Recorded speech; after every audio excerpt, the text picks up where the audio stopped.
요한복음 18장 11절에서 20절까지 있는 말씀을 가지고 내가 밝히 드러내어 세상에 말하였노라는 그런 주제로 말씀을 듣도록 하겠습니다. 먼저 하나님 말씀 우리가 봉독할게요. 제가 한 절 읽고 여러분도 한 절 읽고 교독하겠습니다. 우리 마지막 20절은 함께 봉독합니다. 예수께서 베드로더러 이르시되 검을 집에 꽂으라. 아버지께서 주신 잔을 내가 마시지 아니하겠느냐 하시니라. 이에 군대와 천부장과 유대인의 하석들이 예수를 잡아 결박하여 먼저 안나스에게로 끌고 가니 안나스는 그해 대제사장인 가야바의 장인이라. 가야바는 유대인들에게 한 사람의 백성을 위하여 죽는 것이 유익하다 권고하던 자더라. 시몬 베드로와 또 다른 제자 하나가 예수를 따르니 이 제자는 대제사장과 아는 사람이라. 예수와 함께 대제사장의 집들에 들어가고 베드로는 문 밖에 섰는지라. 대제사장과 아는 그 다른 제자가 나가서 문 지키는 여자에게 말하여 베드로를 데리고 들어왔더니 문 지키는 여종이 베드로에게 말하되 너도 이 사람의 제자 중 하나가 아니냐 하니 그가 말하되 나는 아니라 하고 그가 추운 고로 종과 하석들이 숯불을 피우고 서서 쬐니 베드로도 함께 서서 쬐더라. 대제사장이 예수에게 그의 제자들과 그의 교훈에 대하여 물으니 예수께서 대답하시되 내가 드러내어 놓고 세상에 말하였노라. 모든 유대인들의 모이는 회당과 성전에서 항상 가르쳤고 은밀히 아무것도 말하지 아니하였거늘. 아멘. 우리 잠깐 기도하겠습니다. 전능하시고 또 지극히 높으신 우리의 아버지 되시는 하나님께 감사와 찬송과 영광을 돌립니다. 주님이 친히 육신을 입고 세상에 오셔서 하나님 나라의 말씀과 나라의 일에 대하여 세상에 밝히 드러내어 말씀하여 주셨음에도 불구하고 이 말씀을 들은 자들이 여럿이 있지만 그 중에 그 말씀이 들린 자는 예수님의 제자들과 더불어 몇몇 사람들 뿐이요 모든 유대인들은 그 말이 하나도 들리지 않았습니다. 주님께서 이제 은 30에 팔려서 나무에 달려 돌아가시기 전에 저들에게 붙잡혀 대제사장 안나스의 집에 들어와 대제사장인 안나스가 묻는데 예수님의 가르치심과 그의 제자들에 대하여 물으니 주님께서는 내가 이미 세상에 밝히 드러내어 말하였고 유대인들과 함께였으며 회당과 성전에서 언제든지 아무것도 숨기지 않고 밝히 드러내어 말씀하셨노라고 말씀하시는 이 말씀을 우리가 깊이 생각하며 주님의 말씀의 뜻이 무엇인지 우리는 이 말씀을 통해서 무엇을 얻어야 하는지 하나님께서 친히 성령님께서 저희들에게 알려주시는 것을 우리가 듣고 야다하는 귀한 시간으로 인도하여 주시옵소서. 예수님의 이름으로 기도하옵나이다. 아멘. 자, 이제 우리는 하나님의 말씀을 이렇게 배우면서 처음에는 하나님의 말씀이 되게 어렵고 이게 꽉 닫혀 있어서 누가 열어주지 않으면 볼 수 없다 이렇게 생각을 했는데 사실 번역이 되었고 하나님의 말씀이 아니기 때문에 우리가 많이 읽고 또 읽어도 무슨 뜻인지 알 수 없었습니다. 그리고 하나님의 말씀이 아닌 데에는 하나님의 성령님의 역사가 일어나지 않는 것도 또 한 가지의 이유입니다.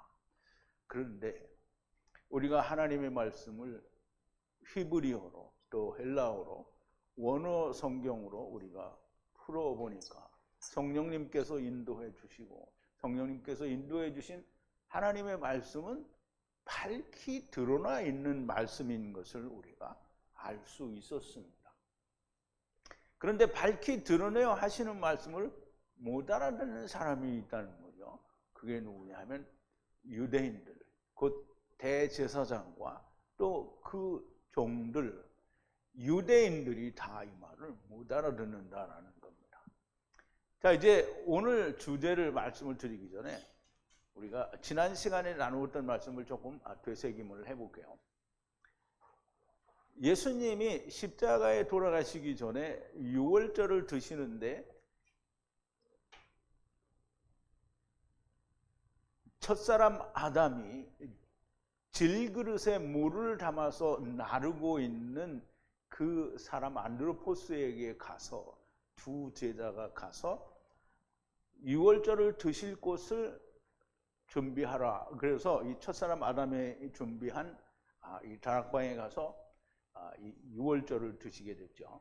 유월절 저녁을 드시며 17장에서 주님이 말씀하시는, 즉 다시 말하면 하나님께 제자들과 또 그의 제자들을 이렇게 위하여 간구하는 모든 간구들을 인하여 믿는 자들을 위한, 제자들과 제자들의 말을 인하여 믿는 모든 후손들을 위한 모든 말과 곧 기도를 마치시고 거기에서 이제 시간이 때가 되었으므로 나옵니다.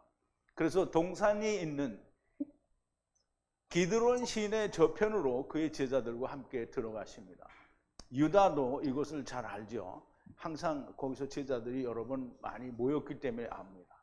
그래서 주님이 제자들과 항상 모이던 것이고요. 이것으로 유다가 군대와 대제사장들의 그리고 바리새인들의 종들을, 하속들을 데리고 옵니다. 그럼 대제사장이 온 거 아니고요. 그리고 바리새인들이 온 게 아니고요. 그의 하속들이 왔어요. 하속들은 그냥 종이라고 생각하면 됩니다. 그리고 로마 군대와 같이 온 것이죠. 하인들을 취하여 무기와 횃불과 등을 가지고 들어왔어요. 누가? 유다가 그렇게 군대와 하속들과 그리고 등과 횃불과 무기를 가지고 들어왔습니다. 이방인들과 율법의 종들이 율법의 무기와 등과 횃불을 가지고 들어왔다라는 말이죠. 율법의 무기와 등과 횃불을 가지고, 율법의 무기는 활이죠. 그리고 등과 횃불이에요. 그러면 등은 빛이고요. 횃불, 그러니까 하나님의 말씀과 횃불이 같이 준비가 돼야 되는데, 이 등과 횃불과 무기를 가지고 찾아오는 것은 결국은 죽어야 된다라는 그런 의미를 말하는데요. 그래서 예수님을 만나니까 예수님이 곧 죽어야 된다라는 은 30에 팔린 일을 이루게 되는 거죠. 그러므로 율법의 요구는 사망이라는 것입니다. 주님이 이 요구대로 죽으시고 3일에 다시 사시는 것을 얘기하는 거죠. 주님이 자기 위에 들어올, 이제 주님께서는 자기 위에 들어올 모든 일들을 다 아시고 율법의 무기와 등과 횃불을 가지고 온 자들에게 너희가 찾는 것이 무엇이냐라고 물으시는 건데요. 율법은 어디서 와서 어디로 가는지 알아야 한다라는 걸 우리가 창세기에서 이미 공부를 했죠. 하갈이 사라의 낯을 피해서 도망갔을 때 여호와의 사자가 하갈에게 나타나서 네가 지금 어디서 와서 어디로 가느냐. 하갈은 율법을 말하는 건데 율법이 말하는 것을 알아야 되는 거야. 율법에게 주신 하나님의 질문이 그게 네가 어디로서 와서 어디로 가느냐. 그러면 어디로부터 와서 어디로 가느냐. 너무 심플하죠. 하야 아세르 하야죠. 데리고 와서 데리고 가는 거예요. 그러면 데리고 감을 당하기 위해서는 어디로 가야 돼요? 나중 하야에게 가야 되죠. 그게 지금 나중 예수 그리스도, 그러니까 나중 여호와 하나님께 이제 가야 되니까 그러니까 무기와 등과 횃불이 와서, 즉 율법의 그 본질이 와서 누구를 찾느냐라고 하니까 나사렛 예수를 찾는다라고 하는 거죠. 그러면 성경, 즉 율법은 예수 그리스도, 그러니까 우리 갈라디아서에서 얘기했잖아요. 율법은 우리를 그리스도에게 인도하는 몽학 선생이라 그랬어요. 그럼 이제 그 말씀도 여기 적용이 되는 거죠. 무기와 횃불과 등이 예수 그리스도에게로 인도했어요. 너희가 찾는 게 누구냐? 나사렛 예수라. 그럼 율법은 나사렛 예수를 찾도록 하는 거예요. 왜냐하면 죽게 하기 위해서. 어디로 가기 위해서는 주님을 찾아야 된다는 것을 알려주시기 위함입니다. 저들이 나사렛 예수라고 대답하시는데도 거기에 유다도 함께 있더라 그래요. 그럼 주님이 죽으시는 것은 곧 은이 30 이루어진다라는 의미를 가지고 있다는 것이죠. 저들의 대답을 들으시고 내로라 하시니 뒤로 떠나가서 카스마에 떨어지는지라 그랬어요. 카스마는 아브라함 품과 부자가 있는 그 음부 사이에 있는 큰 구렁을 말하는데요. 군대 귀신 들린 자가 무덤 사이에서 방황하고 있었다고 했잖아요. 그러면 이제 무덤 사이는 물리적으로는 이 무덤과 이 무덤이라고 말할 수 있겠지만, 그러나 무덤은 아브라함 품과 음부 사이를 에 있는 존재가 군대 귀신인 거예요. 그러면 이 사람들이 전부 주님이 나다라고 이야기하니까 뒤로 나가 떨어져서 다 거기에 떨어졌다는 거죠. 결국은 뭐냐면 너희들은 다 심판을 받게 된다는 뜻입니다. 아브라함의 품과 부자가 있는 곳 사이에 떨어지는데 무덤 사이에 사는 군대 귀신 들린 자가 된다는 거고요. 이 일 후에 주님이 다시 누구를 찾느냐 물으시고 나사렛 예수라 하니 내로라 하시고 나를 찾는 것이고 또 찾았으면 그들은 제자들은 가도록 버려두라고 하시는 거죠. 저들은 종의 일을 해야 되기 때문에 같이 죽으면 안 됩니다. 멸망의 자식 외에는 아무도 잃어버리지 않으셨다라는 말씀을 또한 응하게 하려 하심이라 하는 거죠. 그래서 베드로가 칼을 빼서 대제사장의 종 말고의 귀를 뱁니다. 그런데 이제 요한복음에서는 그 뒤에 얘기는 잘 나오지 않아요. 지금 귀를 잘라버린 것까지만 나오고, 누가복음에는 또 가면 예수님이 귀를 다시 붙여주죠. 왜 다시 붙여줄까요? 네? 그 오른쪽 귀로 오른편의 말씀을 들어야 되기 때문입니다. 자, 이제 11절인데요. 그러므로 예수께서 베드로에게 이르시되 너희 그 칼을 칼집으로 던지라. 아버지께서 나에게 주신 잔을 그것을 마시지 않겠느냐라고 주님이 이제 말고의 귀를 자른 베드로에게 이야기를 하시는 겁니다. 그 칼을 다시 칼집으로 던지라 이렇게 했어요.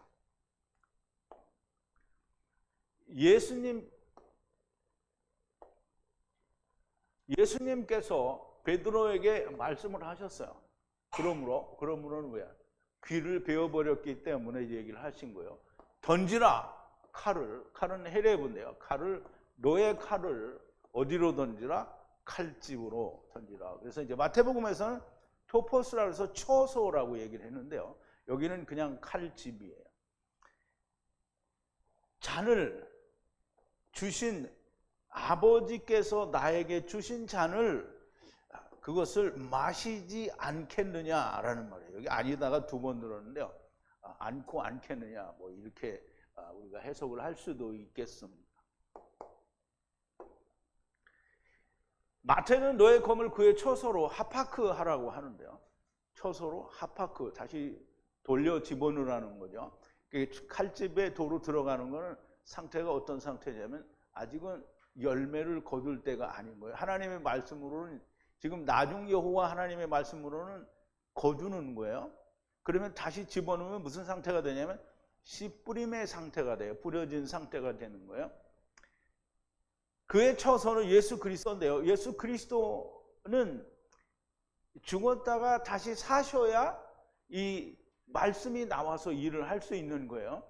그래서 아직은 아니니까 다시 집어넣으라는 거고요. 그러므로 그 검은 아직 이루어지지 않았다라는 것이며 다시 하파크 두루 돌아버리는 칼을 다시 두루 도는 칼로 그의 처소로 돌이키라는 뜻이에요. 검을 취하는 자는 꼭 죽어야만 한다. 검을 가진 자는 검으로 망한다라고 우리말로는 번역이 그렇게 되어 있는데요. 검을 취하는 자는 죽어야 된다는 거예요. 즉 하나님의 말씀을 취하는 자는 죽어야 된다는 거죠.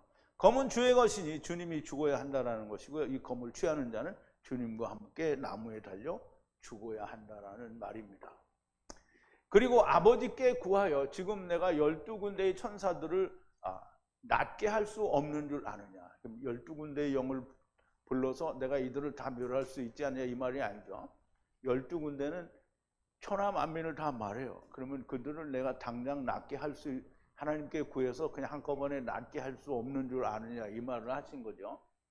그런데 그렇게 하면 하나님의 말씀이 이렇게 되리라 한 것들이 어떻게 이루어지겠느냐라고 그렇게 말씀을 하시면서 오늘 요한복음에서 주님이 말씀하시는 것처럼 아버지께서 내게 주신 잔을 내가 마시지 않겠느냐라고 하시죠. 그래서 아버지께서 주셨으니까 어떻게 해요? 마셔야 되는 거예요. 주님은 그냥 그 검을 칼집으로 던지라고 하시는데 아직은 칼집으로 열매를 거두지 않는 상태로 두라고 하시는 거예요. 먼저 아버지께서 주님께 마시라고 주신 잔을 마셔야 하지 않겠느냐라고 말씀을 하시죠. 자, 이제 12절인데요. 그러므로 군대와 천부장과 유대인들의 하속들이 예수님을 잡아 그리고 그를 결박하여 그랬어요. 그러므로 우리말에는 띠라고 번역을 했는데요. 띠가 아니고요. 군대입니다. 군대. 그리고 그 군대의 천부장과 그리고 유대인들의 하속들과 종들이죠. 유대인들의 종들이 예수님을 잡아서 그리고 그를 묶었어요. 그리고 묶고 결박하여까지만 이제 기록이 됐고요.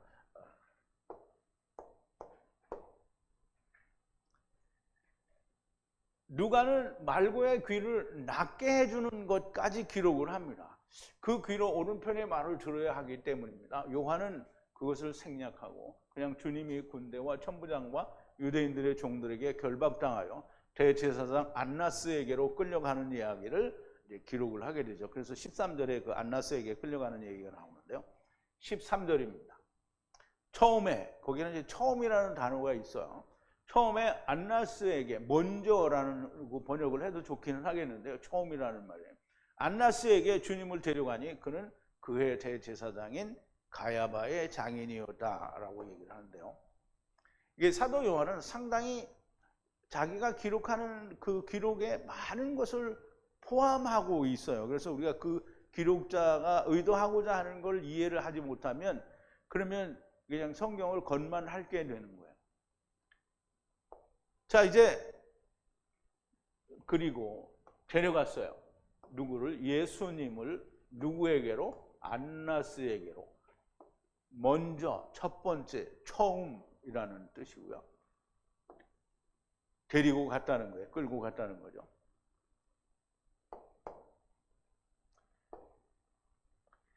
처음 대제사장은 안나스, 나중 대제사장은 가야바가 됩니다. 그래서 이 안나스가 오늘 맨 끝부분에 물어본 그 질문을 하고 예수님이 답변을 하시고 그리고 가야바에게 보냅니다. 근데 가야바에게 보내지고는 가야바하고는 주님과 대화가 없습니다. 왜냐하면 가야바가 한 말은 뭐예요? 죽어야 된다는 얘기를 했고요. 예수님은 죽으러 갔어요. 그러니까 질문할 게 없어요. 자, 안나스라는 말은 안나스, 여호와께 은혜를 베푸셨다라는 그런 뜻이에요. 그래서 안나스는 하나냐와 같은 의미를 가지고 있고요. 아나니아와 같은 의미를 가지고 있습니다. 그래서 안나스는 곧 하나냐 또는 아나니아라고 부를 수 있습니다. 신문을 받게 되는데요. 그리고 가야바에게 가서 빌라도에게 넘겨지게 됩니다. 자, 이제 14절인데요. 그런데 가야바는 백성들의 위에 한 사람이 죽는 것이 유익하다고 권고하던 자라는 거죠.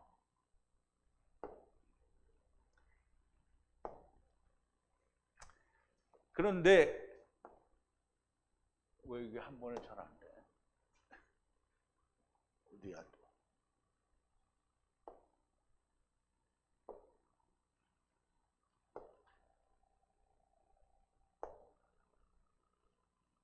그런데 가야바는 뭐였었다라는 거죠. 충고하던 자였었다라는 거예요. 누구에게? 유대인들에게 유익하다고 한 안드로포스 사람이 멸망되는 것이 누구를 위해서? 백성들을 위해서 한 사람이 죽는 것이 유익하다라고 충고, 권면하던 자다라는 거죠. 그게 가야바라는 거예요. 그러니까 이제 우리 가야바의 얘기에 대해서는 앞부분에서 우리가 다 얘기를 했죠. 그러니까 하나님이 조금 이따 나올 텐데요. 가야바의 입술을 통해서 예수 그리스도가 죽고 모든 백성들을 모으고 구원해야 된다라는 그런 의도, 뜻이 있어서 주님, 여호와 하나님이 그에게 그런 말씀을 하게 하신 거예요. 자, 아직은 아니지만 후에 가야바에게로 넘겨지게 됩니다. 사도 요한은 여기서도 처음과 나중을 설명하려는 것으로 보입니다. 그래서 우선 안나스에게는 처음이고요. 그 다음에 나중은 가야바라는 얘기를 하려고 하는 거죠. 예수님은 너무나도 명백하게 의인 한 사람으로서 모든 백성을 구원하시는 자인 것을 말씀하시는 것이고요. 가야바에게 말씀하신 분도 역시 하나님이시기 때문입니다. 자, 이제 그 중에 한 사람, 그의 대제사장인 가야바가 저희에게 말하되, 요한복음 11장인데요. 너희가 아무것도 알지 못하는도다. 한 사람이 백성을 위하여 죽어서 온 민족이 망하지 않게 되는 것이 너희에게 유익한 줄을 생각지 아니하는도다 하였으니, 이 말은 스스로 함이 아니요. 그럼 스스로 하지 않으면 누가 하게 하는 거예요? 하나님이 하게 하시는 거죠. 그의 대제사장이므로 예수께서 그 민족을 위하시고 또 그 민족만 위할 뿐이 아니라 흩어진 하나님의 자녀들을 모아 하나가 되게 하기 위하여 죽으실 것을 미리 말씀함이로라. 이날부터는 저희가 예수를 죽이려고 모의하니라. 그럼 이제 하나님이 예수님을 죽게 하시는 거잖아요. 그러니까 그날부터는 예수님을 죽이려고 모의를 하다라는 거죠.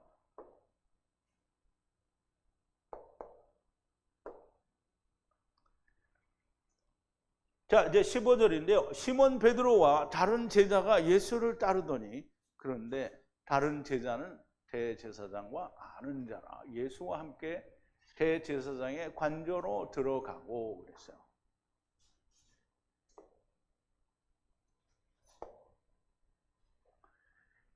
그런데 예수님을 따랐어요. 누가 따랐냐면 시몬 베드로와 그리고 또 다른 제자예요. 그럼 또 다른 제자는 누굴까요? 요한이죠. 자기 이름을 자기가 안 쓰는 거죠. 그런데 그 제자, 또 다른 제자는 그 대제사장과 친숙하다, 좀 아는 사이라는 뜻이에요. 그래서 예수와 함께 들어갔어요. 그럼 이제 베드로와 요한이 같이 가다가 요한은 아는 사이니까 그냥 종들이 볼 때도 이 사람은 아는 사람이다. 그래서 그냥 들어갔나 봐요. 근데 베드로는 어떻게 못 들어갔어요. 대제사장의 관저로 들어갔어요. 함께. 예수님과 함께 들어갔어요. 누가? 요한이.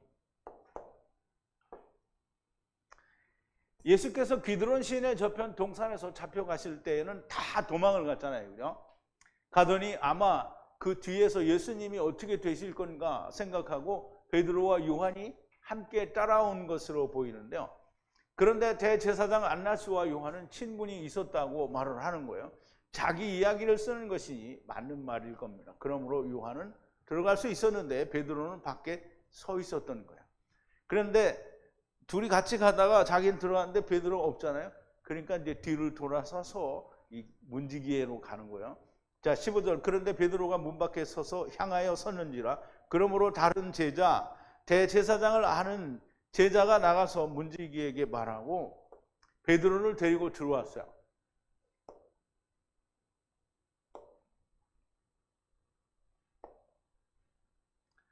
그런데 베드로가 서 있었어요.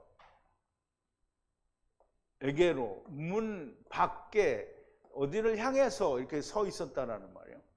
그러므로 나갔어요. 누가? 다른 제자가 나갔어요.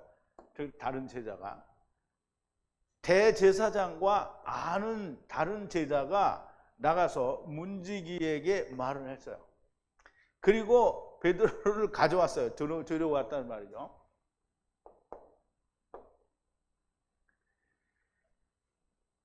둘이 같이 대사장 집으로 따라왔는데 요한은 친분이 있어 들어갔는데 베드로는 못 들어가고 문 밖에 서서 안을 향하여 섰으니 대제사장과 친분이 있는 요한이 알고 가서 문지기에게 말하고 데리고 들어왔다라는 겁니다. 침례 요한의 가족도 주님의 가족과 친척이에요. 이게 요한의 부모에게 천사가 나타나서 얘기하는 건데요. 엘리사벳에게 얘기하는 거죠. 보라, 내 친족 엘리사벳도 늙었어. 아니 이게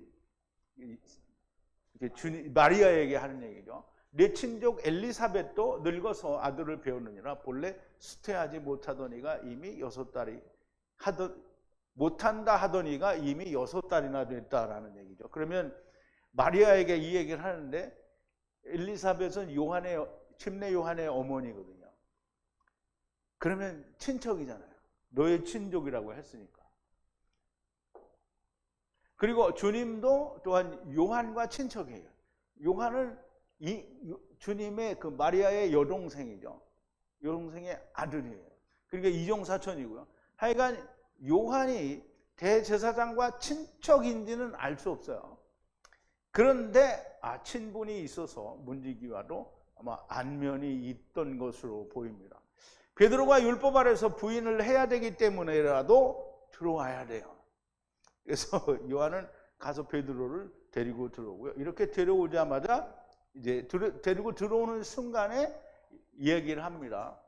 17절인데 그러므로 문지기 소녀가 됐어요. 여러분 이제 잘 알아야 됩니다. 그러므로 문지기 소녀가 베드로에게 말하여 가로되 당신은 이 사람의 제자 중으로부터가 아니냐? 그가 아니라 말하고 그랬어요.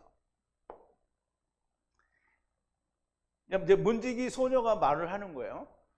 문지기 소녀가 베드로에게 말을 했어요. 아니냐? 당신이 이 사람의 제자 중의 하나가 아니냐? 라고 말하니까 그가 뭐라 했어요? 아니다 라고 말을 했어요. 아니다. 그럼 이제 요한이 와가지고 데리고 들어가는과 동시에 여자가 뭐라 하냐면 당신 그 제자 중에 한 사람이지? 이렇게 얘기를 하니까 지나가면서 나는 아니라 이러고 지나간 거예요. 이 그림이 그려져요? 근데 이제 그런 걸 우리가 알 필요가 있냐? 알면 좋죠.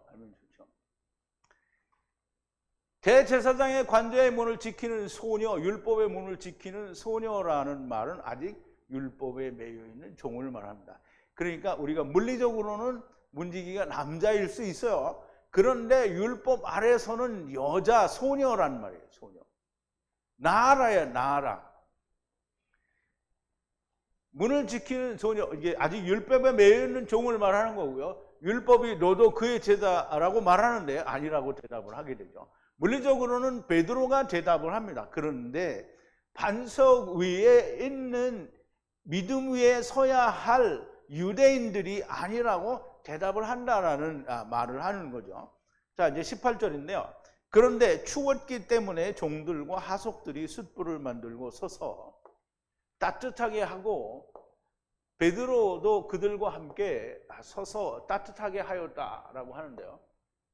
근데 이제 우리가 이 말을 보면 그냥 그때 당시에가 비도 오고 날도 축축하고 추우니까 이 모닥불을 피워놓고 사람들이 종들이 거기 모여서 이렇게 따뜻하게 하고 있었다 이렇게 이해를 할 수 있어요. 그런데 이 말은 사도 요한이 그냥 그렇게 말을 하는 게 아니에요.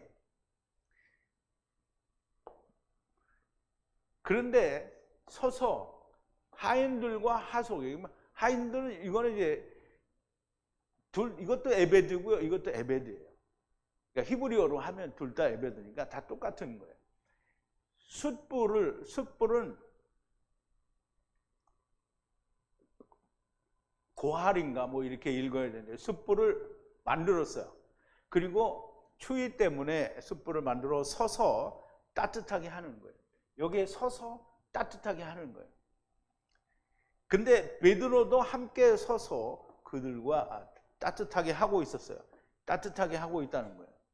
그러면 이제 우리가 이 숯불에 대해서 불을 피우고 따뜻하게 하는 게 왜 이렇게 하는지를 우리가 알아야 됩니다. 종과 하속들은 사실상 같은 무리이고요. 그런데 추웠다라고 하는데요. 우선 이들이 있는 곳이 대제사장 관저 아니라는 것을 우리가 이해를 해야만 됩니다. 율법 아래에 있다는 말이고요. 물론 날씨가 추울 수도 있어요.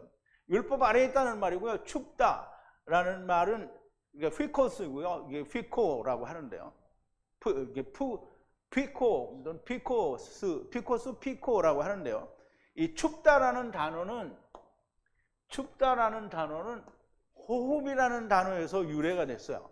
호흡이라는 단어인데요. 근데 이 호흡이라는 단어가 푸시케를 만듭니다.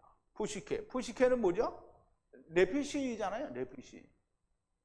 그러면 호흡이 네피시를 만드는 건 너무나 당연하죠. 그런데 춥다라는 말은 몸이 춥기도 하지만 영이 춥다라는 거예요. 말씀이 열리지 않았다라는 뜻으로 얘기를 하는 겁니다. 아직 생명이 없는 상태를 춥다라고 하는 거예요. 더우면 뭐라 그럴까요? 이 더우면 네피시가 아니라 이제 푸뉴마가 되겠죠. 춥다라는 말은 히브리어로 카르라고 하는데요. 카르. 여기는 이제 바브가 들어가서 이제 바카르인데요. 하는데 육신으로 코프 백을 이루어서 분리되려고 하는 상태가 추위예요, 추위. 그래서 우리가 이제 창세기 18장에도 보면 8장이죠, 18장이 8장에도 보면 추위와 더위가 끊이지 않는다 그랬잖아요. 그러면 여기 추위가 바로 이 카르예요, 카르. 그러면 추위는 하나님의 말씀이 열리기 전의 상태를 추위라고 하는 거예요. 율법 안에 있는 종들과 하속들이 숯불을 피운다 그랬는데요.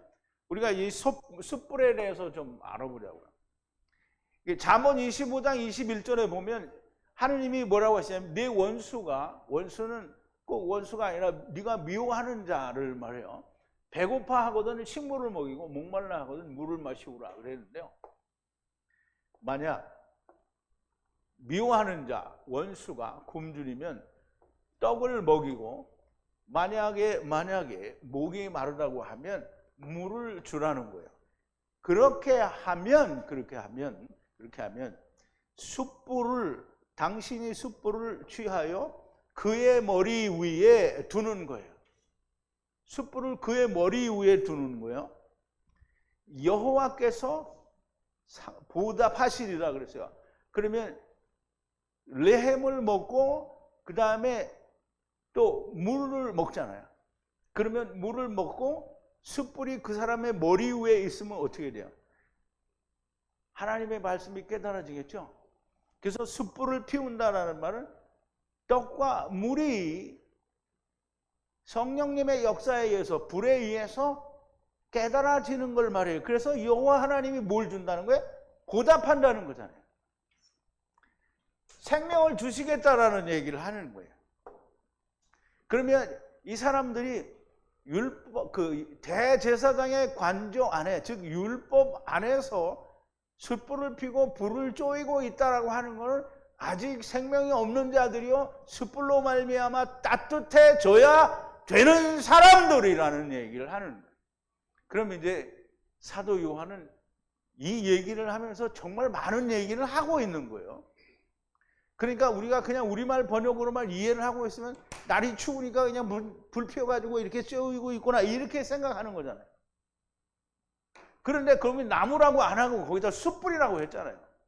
그러니까 숯불이라는 얘기는 잠언에 있는 얘기를 지금 요한이 가지고 온 거잖아요. 그럼 숯불을 가져왔다는 얘기는 잠언 그 25장 20장에 있는 그리고 21절에 있는 얘기를 20절 21절 그 말을 다 한꺼번에 가져온 겁니다. 거기에 베드로가 함께 서서 따뜻하게 하고 있다라는 말은 베드로는 반석 위에 믿음 위에 서야 할 메시아 왕국 때에 이스라엘이 그렇게 하고 있다는 거예요, 지금. 그러니까 사도 요한은 정말 많은 걸 얘기하고 있는 거죠. 그냥 성경을 하나님이 얘기하시니까 탁 받아서 찍찍찍 쓰고 그 의미가 없는 게 아니에요. 하나님의 감동으로 기록이 되었다니까 정말 많은 걸 이야기하고 있는 거잖아요. 자, 이제 19절인데요. 대제사장이 예수께 그의 제자들과 그의 가르침에 대하여 물으니 그랬어요. 대제사장은 이제 안나스죠. 대제사장이 그 예수에게 물었어요. 그의 제자들에 관하여예요. 이게 관하여라는 거예요. 관하여. 뭐 대하여 뭐 이런 말도 되겠죠. 그리고 그의 가르침 디다케예요. 닥트린이라고 되어 있는데요. 디다케에 대하여 물었다는 거예요. 그러면 예수님의 제자들과 가르침에 대해서 이 대제사장이 물어봤어요. 그러면 예수님이 보세요. 예수님이 지금 오셨잖아요. 지금 예수님은 가실 준비를 하고 있잖아요. 그러면 대제사장이 지금 예수님께 제자들에 관해서 그리고 주님이 가르침에 대해서 물어보면 어떻게 처음부터 다 다시 이야기해야 되는 거잖아요. 그런데 이미 다 했어요. 그리고 이제 조금 이따가도 나오겠지만 유대인들에게 성전과 회당에서 그리고 항상 유대인들과 어디에서든지 있으면서 밝히 드러내서 모든 걸 다 말을 했어요. 그런데 지금 또 말을 하라 그러면 지금 그게 무슨 말이냐면 메시아 다시 보내달라는 거예요. 다시 오라는 거잖아요, 지금. 그래서 예수님이 뭐라는 거예요? 나는 가야 될 사람이고 다시 오지 않으니까 너는 내 말을 들은 사람들에게 물어보라는 거예요. 자, 처음 대제사장 안나스는 이렇게 묻는 것은 도대체 왜 물어보는 거냐? 왜 물어보겠어요? 안나스는 율법은 주님이 말씀하신 내용을 하나도 몰라요. 모르기 때문에 물어보는 거예요. 몰라서 묻는 거예요. 대제사장 곧 율법이 이 예수를 왜 죽여야 하는지, 왜 재판을 해야 하는지 그거를 몰라요. 그러면 유대인들이 예수님을 죽이는데 어떤 특별한 법에 적용을 해서 합리적인 법에 걸렸기 때문에 죽이는 거예요? 아니면 그냥 죽이는 거예요? 그냥 죽이는 거예요. 성전을 모독했다 또는 모세의 율법을 폐하려 한다 라고 하는데요, 그건 사실 그렇게 돼야 되는 거잖아요. 그러니까 그것은 고소의 조건이 되지 않아요. 그런데 재판하여 죽이려 하는 거고요. 대제사장 안나스의 말에 답을 하려면 주님이 처음부터 다시 오셔야 되는 거예요. 이미 이야기한 걸 다 다시 해야 되니까 처음으로 돌아가는 거잖아요. 그럼 처음으로 돌아가면 예수님 다시 오는 거잖아요. 그렇게 하실 수가 없는 거예요. 그래서 예수님이 다시 오시는 건 언제 오시는 거예요? 메시아 왕국 때에 다시 오시는 거예요. 그러므로 주님이 말씀을 하십니다. 20절인데요. 예수께서 그에게 대답하시되 내가 세상에 밝히 드러내어 말하고 항상 유대인이 함께 모이는 성전과 회당에서 언제나 가르쳤고 은밀하게 아무것도 말하지 않았다라고 얘기를 하시는 거예요. 자, 예수님께서 그에게 안나스에게 대답을 하시는데 내가 드러내어 세상에 이야기를 했다라는 거예요. 내가 언제나 가르치고 어디에서? 회당 안에서 가르치고 또 성전 안에서 가르쳤다는 거예요. 언제나 유대인과 함께 가고 어디든지 함께 가고 그리고 은밀하게 아무것도 이야기하지 않았다라는 거예요. 은밀하게 이야기한 게 없다는 거죠. 주님은 어떻게 다 밝히 이야기하셨어요. 그러니까 예수님이 밝히 이야기하셨는데 오늘 예수님이 가시고 난 뒤에 2000년이 지난 지금 우리가 그 밝히 드러내신 말씀을 우리가 밝히 드러났으니까 아는 거잖아요. 우리가 그걸 배우고 있는 거잖아요. 밝히 드러나는 거는 성령님이 오셔야 되는 것도 있긴 하지만 어쨌든 하나님의 말씀을 원어로 우리가 배우려고 하면 반드시 열리게 되어 있는 거예요.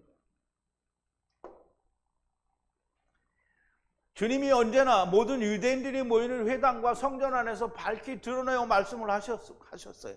모를래야 모를 수가 없는데 자기들은 무슨 뜻인지 모른다는 거예요.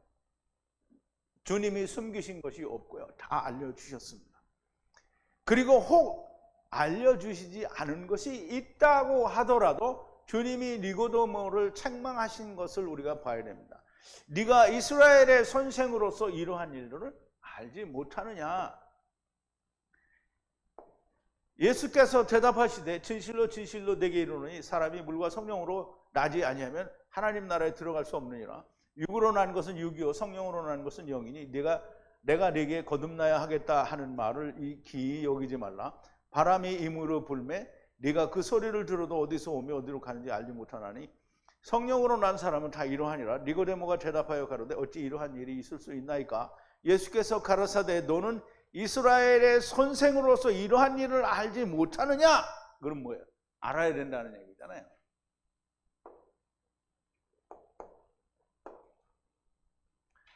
사실 모든 것을 밝히 들으려 말씀하셨음에도 저희들은 자기의 고소가 무엇인지도 몰라요. 그러니까 뭐 성전을 헐라고 했다, 3일 만에 짓겠다고 했다, 이게 자기들이 육신의 감정으로 이해가 안 되는 말을 하는 거죠. 그래서 율법을 폐한다고 했다라는 게 사실은 하나도 잘못된 게 없고요, 다 맞는 말인데 그걸로 고소를 해요. 그러니까 고소가 되지 않을 조건으로 고소를 하고 죽이는 거예요. 사실상 유대인들은, 군중들은 그렇죠. 선동됐잖아요. 죽여라 죽여라. 그러니까 자기들은 왜 죽여야 되는지도 모르면서 죽이는 거예요. 저들이 모른다는 것은 주님, 여러분 잘 이해해야 돼요. 유대인들이 모른다라고 하는데 유대인들이 모르는 것은 주님이 자기와 함께 있잖아요. 그런데 모르잖아요. 나면서부터 속용된 자의 눈을 뜨게 했을 때 나면서부터 속용된 자는 누구를 봐요? 예수님을 보잖아요. 근데 바리새인들은 예수님이 옆에 있는데 예수님을 못 보잖아요. 그러면 주님과 함께 있는데 보지를 못하는 거예요. 저들이 모른다는 것은 주님과 함께 있으면서도 애굽을 바라본다라는 거예요. 애굽이 좋다라는 거예요. 누구와 함께 있으면서? 주님과 함께 있으면서 애굽이 좋다라고 하는 거예요. 그러면 이스라엘 백성들이 모세와 함께 애굽을 나와서 그러니까 홍해를 건너기까지도 하고 광야를 가고 있는데 항상 애굽을 보는 거잖아요. 누구와 함께 있어요?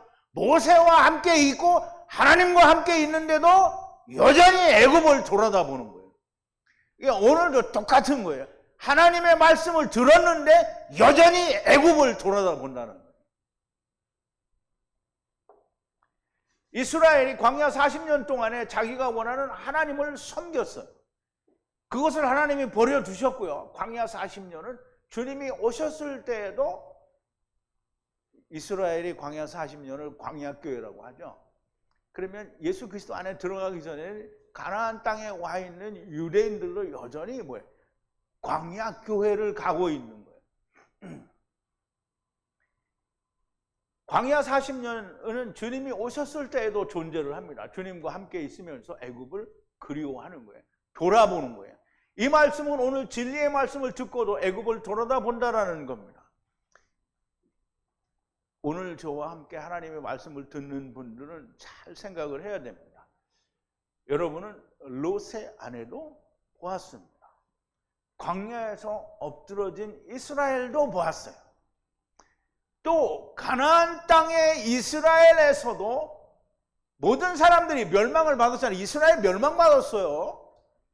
엎드러진 유대인들을 보았어요. 도대체 무엇으로 변명을 할 것인가? 주님이 뭐라고 하셨습니까? 먹고 마시고 입을 것을 염려하지 말라 그랬어요. 좀 길기는 한데요. 자, 그러므로 내가 마태복음 6장이 25절부터 33절까지예요. 그러므로 내가 너희에게 이르노니 목숨을 위하여 무엇을 먹을까 무엇을 마실까 몸을 위하여 무엇을 입을까 염려하지 말라. 목숨이 음식보다 중하지 아니하며 몸이 의복보다 중하지 아니하냐. 공중의 새를 보라. 심지도 않고 거두지도 않고 창고에 모아들이지도 아니하되 너희 천부께서 기르시라니 너희는 이것들보다 귀하지 아니하냐. 너희 중에 누가 염려함으로 그 키를 한 자나 더할 수 있느냐. 또 너희가 어찌 의복을 위하여 염려하느냐. 들의 백합화가 어떻게 자라는가 생각하여 보라. 수고도 아니하고 길쌈도 아니하느니라. 그러나 내가 너희에게 말하노니 솔로몬의 모든 영광으로도 입은 것이 이 꽃 하나만 갖지 못하였느니라. 오늘 있다가 내일 아궁이에 던지우는 들풀도 하나님이 이렇게 입히시거든 하물며 너희일까 보냐. 믿음이 적은 자들아. 그러므로 염려하여 이르기를 무엇을 먹을까 무엇을 마실까 무엇을 입을까 하지 말라. 이는 다 이방인들이 구하는 것이라. 너희 천부께서 이 모든 것이 너희에게 있어야 할 줄을 아시느니라. 너희는 먼저 그의 나라와 그의 의를 구하라. 그러면 이 모든 것들을 너희에게 더하시리라. 그럼 먼저 너희 그의 나라와 의를 구하라 이렇게 하면 하나님이 재벌처럼 돈을 많이 가지게 해주겠다라는 거예요. 사람들은 아마 그렇게 생각하고 있는 것 같아요. 이게 지금 염려하지 말라. 이게 누가 하는 말이에요? 여호와 하느님이 하시는 말이에요. 우리를 데려가기 위해서 오신 나중 여호와 하나님이 이 말씀을 하시는 거예요. 하나님이 이 말씀을 하시는데 이렇게 염려하지 않고 믿는 사람들이 몇 명이나 있겠어요? 여기 있는 사람들 중에는 몇 명이나 믿나요? 아무도 대답을 안 하는 거 보니까 안 믿는 게, 하나님의 말씀을 믿지 않는 거예요. 그럼 이제 우리가 보세요. 대통령이 와서 뭘 해준다 그러면 그럼 이제 믿잖아요. 물론 맨날 거짓말만 하는 대통령이 뭐 이제 상관이 없겠지만 하느님이 하신 거잖아요. 이게 잘못될 수가 있어요, 없어요? 그런데 안 믿죠.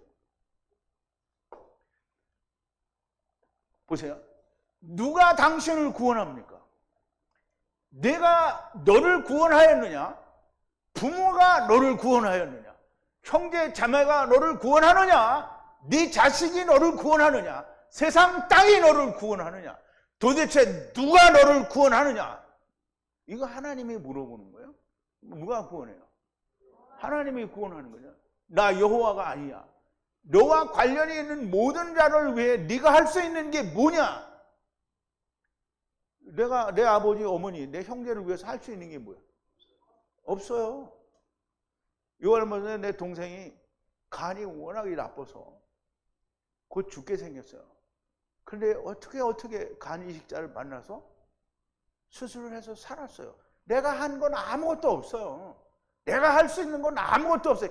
형제, 자매, 아버지, 어머니, 자식들 누구도 내가 그들을 위해서 할 수 있는 거는 일도 없다라는 거예요. 그런데 왜 그렇게 거기에 매달려 있냐고요. 그러면 이제 어떻게 우리 형제, 주님이 뭐라 했어요? 너 아버지는 하나님뿐이 없다라고 했어요. 그러면 그건 다 누구라는 거예요? 너는 형제 지체라는 거잖아요. 그러면 내가 아버지 거면 그 사람들도 다 아버지 거잖아요. 그럼 하나님이 그렇게 얘기하시는 거예요. 근데 왜 네가 나서고 지랄이야? 이렇게 얘기를 하는 거예요. 물론 하나님이 그렇게는 말씀 안 하시겠죠. 근데 내가 말하면 그렇게 말하죠. 왜 지랄을 하냐 이 말. 그들을 위한 너의 수고가 모든 수고와 노력은 헛된 것일 수밖에 없다라는 거예요. 예수님이 뭐라 했어요? 죽은 자를, 어떤 제자가 우리 아버지를 장사 지내고 내가 주님을 따르겠습니다. 이 말은 아버지가 지금 죽었기 때문에 장사를 지내겠다는 게 아니에요. 죽었으면 지금 당장 가야 되는 거잖아요. 이 연로하신 늙은 아버지가 있는데 이 아버지가 죽으면 내가 장사 지내고 주님을 따르겠습니다. 이렇게 하는 거예요. 그래서 주님이 뭐라 그랬어요? 죽은 자를 죽은 자에게 장사 지낸다. 근데 우리가 이 말을 들을 때 꼭 그러면 자기 형제 자매들이 있으니까 그러면 아버지는 형제 자매들에게 맡기고 나한테 오라 이렇게 말을 들으면 안 됩니다. 그러면 나는 형제 자매들한테 모든 걸 떠맡기고 나만 나오는 거지. 나는 도둑놈이잖아요. 나쁜 호로 새끼 되는 거예요. 형제들에게 짐을 넘겨주는 거 아니고요. 세상이 해결하라는 거예요. 세상이, 죽은 자들이 세상이에요. 세상에, 그러면 우리가 세상에 맡기려고 하면 돈이 필요하죠. 돈이 있으면 돈을 주면 됩니다. 돈이 없으면 어떻게 해요? 그냥 버려도 됩니다. 왜냐하면 세상이 죽은 자를 처리해요. 시스템이 그걸 처리한단 말이에요. 그러면 돈 없이 그냥 길바닥에서 죽은 사람은 그냥 거기서 썩어서 문드러져서 없어지는 거야? 나라에서 갖다 장사 지내요. 그러면 어떻게 우리 부모님, 그거 너 당신 부모 아니라니까. 누구 거예요? 하나님 자식이라고요. 근데 이 강의를 듣는 사람들이 야, 저 목사 새끼는 어떻게 다 가정을 파탄시킨다 이렇게 얘기를 하겠죠. 그런데 아까도 얘기했잖아요. 내가 내 부모 형제를 위해서 구원을 위하여 세상에서 잘 사는 것도 내가 아무것도 할 수가 없고요. 그리고 구원하는 것에 있어서 아무것도 할 수가 없어요. 중요한 건 내가 하나님과의 관계예요.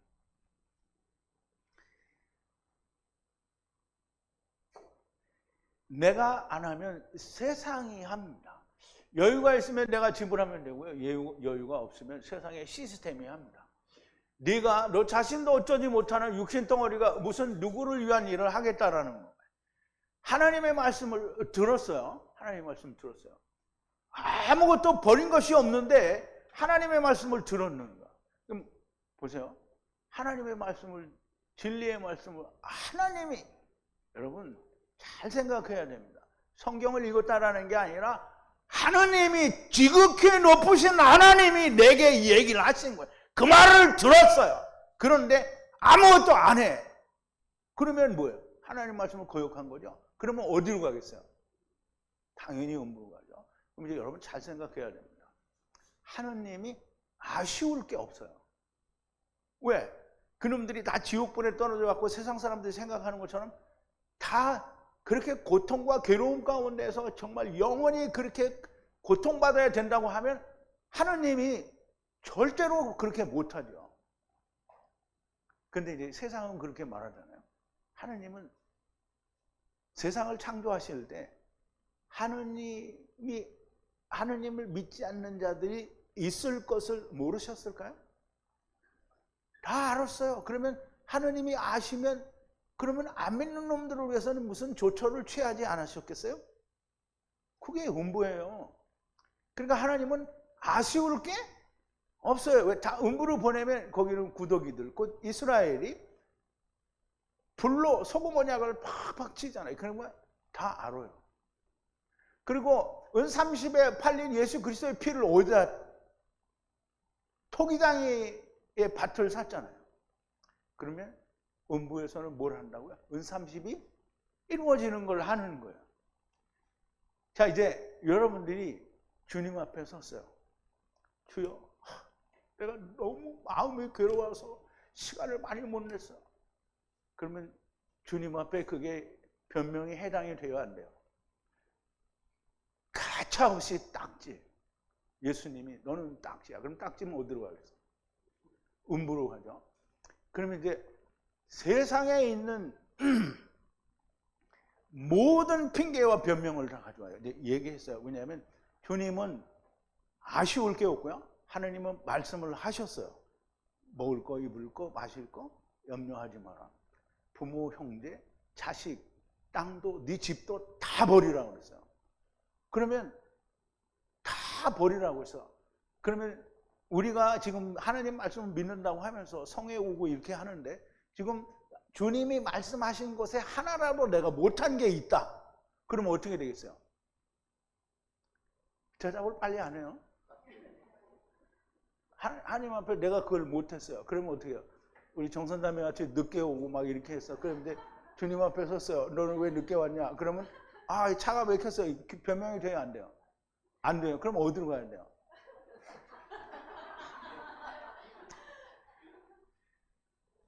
이제 그거는 주님이 뭐 왜 늦게 왔냐 이런 건 안 물어봐요. 그냥 주님이 말씀하신 대로 부모도 형제 자매도 자식도 땅도 자기 집도 아무것도 안 버렸어요. 그럼 내가 그 중에 하나라도 걸린 게 있으면 어떻게 해요? 주님 앞에서 뭐라 해요? 주님이 나는 너를 모른다. 뭐예요? 딱지죠. 딱지는 어디로 가는 거야? 음부로 갑니다. 그러면 보세요. 하느님의 말씀을 들었는가? 유대인과 똑같은 짓을 하고 있는 거예요. 주님과 함께 하나님의 말씀을 들었다고 하면서도 여전히 애굽을 바라다보고 애굽과 함께 살고 있는 거예요. 근데 누가 그러는 거냐고요? 누가 그렇게 하는 거예요? 누가 그렇게 하는 거예요? 지금 자기들이 걸리니까 지금 대답을 못 하고 있는 거죠, 지금. 누가 그렇게 하고 있는 거예요? 하나님의 진리의 말씀을 들었다면서 집구석에 처박혀 있는 자들을 말하는 거예요. 매일 자기가 좋아하는 세상의 메인 식구들을 저버리지 못하는 당신들이고요. 어떻게 그렇게 매몰찬 말을 하느냐? 잘 생각하세요. 모든 네피시들은 죽으면 어디로 갑니까? 세상은 모릅니다. 그러나 당신들은 알아요. 아브라함 품이 아니면 음부입니다. 하나님이 자기 자식을 지옥에 버린다는 인간들의 말은 할 필요가 없습니다.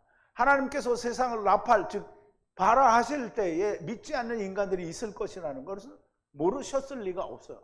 그러면 아셨다고 하면 하나님이 아무 준비도 안 해놓으셨으면 하나님은 미련한 분이고요. 만약에 그렇다라고 말을 하면 당신은 하나님을 모독한 자가 되는 거예요. 하나님을 모독하면 어디로 가겠어요? 음부로 가겠죠. 여호와께서 다 아신다면 그 대책을 마련하셨을 게 아니냐.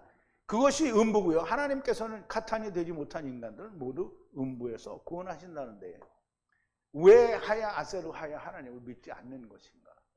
하나님 앞에 섰을 때 나는 너를 도무지 모른다고 하실 때 당신은 무엇이라고 변명을 한 거냐고요. 다시 한번 하느님은 아쉬울 게 없어요. 전혀 아쉬울 게 없어요. 그럼 여러분들이 하느님 앞에 이래서 나한테는 할 수 있어요. 근데 나한테 변명을 하면 나는 뭐라 그래요? 저는 그러세요. 그런데 그러면 이제 나중에 주님 앞에 섰을 때 너는 왜 이렇게 했느냐? 목자님이 그렇게 그래.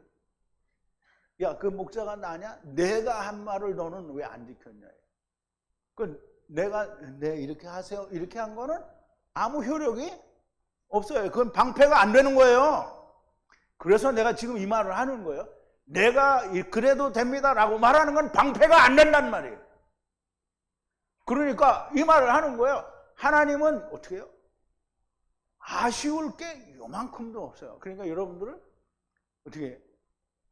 하느님이 하신 말씀에 무조건 걸리면 안 되는 거예요. 왜? 하느님은 아쉬울 게 없어요. 자, 이제 보세요. 무엇을 먹고 마시고 입을 것인가 염려하지 말라고 했는데 믿지 않았고요. 너희 아버지는 하나님 한 분뿐이라는데도 믿지 않았고요. 집도 형제도 자매도 아버지도 어머니도 자식도 세상도 버리라는데 믿지 않았어요.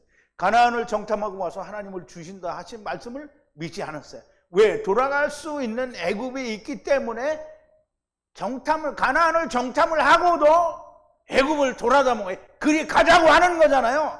그런데 사실은 돌아갈 애굽이 우리에게는 없는 거예요. 죽으나 사나 들어가야만 됩니다.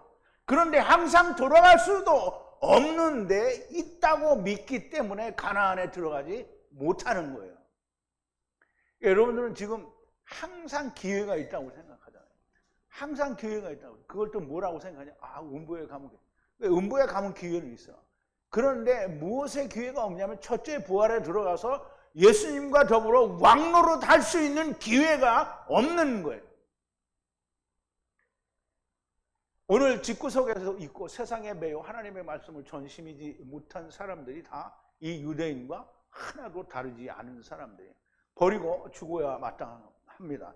당신이 돌아갈 수 있는 애굽은 존재하지 않고요. 없는 애굽을 바라다보는 거기에 매여 있는 자는 자기를 돌아봐야만 됩니다. 내가 세상에 없는 진리의 말씀을 들었는가? 아직도 먹고 마시고 입을 것을 걱정하고 육신의 형제 자매 부모 자식 땅에 대하여 매여 있는가? 하나님이 로마서에 보면 사도 바울이 그렇게 얘기를 하죠. 하나님이 이스라엘을 원가지를 아쉬움 없이 잘라버렸어요. 왜? 메시아 왕국이 있기 때문에. 원가지도 아쉬움 없이 하나도 아끼지 않고 버렸어요. 그럼 오늘 여러분들을 하나님의 말씀에 맞지 않으면 어떻게 하나님도 아끼지 않고 다 잘라버릴 거예요. 어디로 가요? 음부로 가는 거죠. 음부로 가요. 왜? 메시아 왕국이 도래하기 전에 죽은 사람은 메시아 왕국에 못 가요. 그러면 그때까지 음부에 있다가 메시아 왕국으로 나오는 게 아니에요. 그럼 메시아 왕국에 나오려면 다시 살아야 되잖아요. 그러면 부활이잖아요. 여기서 죽는 사람은 전부 다 음부로 가는 거예요. 원가지를 아끼지 아니하신 하나님이 오늘 이방인들 가운데에서도 하나님의 말씀에 합하지 않으면 조금도 아쉬워하지 않으시고 다 잘라버리신다는 말이에요. 그럼 여러분들은 유대인들이 잘라진 걸 보고서도 여러분들이 잘라지게 되기를 원합니까? 여기 있는 사람들이 아니라 동영상 보는 사람들 말하는 거예요. 하나님의 진리의 말씀을 들었으면 무엇을 해야 하는가, 무엇을 해야 하는지 모르면 가차없이 이스라엘 버리신 하나님이 당신도 기꺼이 음부에 버릴 겁니다. 무슨 얼어 죽을 변명 따위는 주님 앞에 해당이 안 되는 거예요. 가차없이 버립니다. 어디로? 음부로. 거기에 가서 슬피 울며 이를 갈며 있어요. 그 뭐 불이 뜨거워서 뭐 어디가 아파서 아닙니다. 내가 왜 세상에 잠깐 그 100년이 못 되는 세월 동안에 왜 하나님의 말씀을 듣지 못해서 첫째 부활에 즉 천사의 몸을 입고 왕 노릇을 해야 하는 일에 못 들어갔는가. 이거를 후회하고 슬피 울며 이를 박박 하는 거예요. 구원은 중요하지 않아요. 왜? 구원은 된 거니까. 그러니까 못 이룬 것에, 내가 육신에 있을 때 이루지 못하는 것에 대해서 후회를 한다는 거예요. 여러분, 제발 하느님의 진리의 말씀이 들립니까? 오늘 온다고 하던 분도 또 안 왔어요. 결국은 애굽을 좋아하는 거예요. 애굽을 좋아하는 사람은 어떻게 된다고요? 주님의 앞에 변명 같은 건 할 수가 없어요. 무조건 뭐예요? 딱지가 뭐예요? 딱지 맞았다는 거예요. 미역국이에요. 미역국. 미끄러지는 거예요. 어디까지 미끄러져요? 음부까지 미끄러져요. 제발 정신 차리기 바랍니다. 우리 기도하시겠습니다. 거룩하신 여호와 아버지 하나님, 감사와 찬송과 영광을 돌립니다. 오늘 주님께서 세상에 밝히 드러내어 아무것도 숨기지 아니하고 유대인들을 회당 안에서 성전 안에서 언제든지 그들이 있는 곳에서는 다 진리의 말씀을 밝히 드러내어 말씀하셨는데 그 말씀을 유대인들이 듣지 못하고 깨닫지 못합니다. 주님과 더불어 말씀과 더불어 성령님과 더불어 함께 땅을 살고 있으면서 아무것도 듣지를 못합니다. 왜? 애국을 너무 사랑하기 때문입니다. 아버지 하나님, 오늘 우리가 진리의 말씀을 들었다고 하는 사람들이 모이지도 않고 자기가 원하는 대로 듣고 믿는 사람들, 주여, 주님이 원가지도 아끼시지 아니하셨는데 너희도 아끼시지 않으시겠다라고 하는 로마서에 있는 그 진리의 말씀을 우리가 깊이 새겨서 듣고 우리가 아직은 기회가 있다고 할 때에 1시간만, 2시간만, 아니 하루만, 이틀만, 조금만 더 미루는 자들이 되지 말고 하나님의 말씀을 듣는 순간 모든 것을 버릴 수 있는 자들이 되게 하여 주시옵소서. 예수님의 이름으로 기도하옵나이다. 아멘.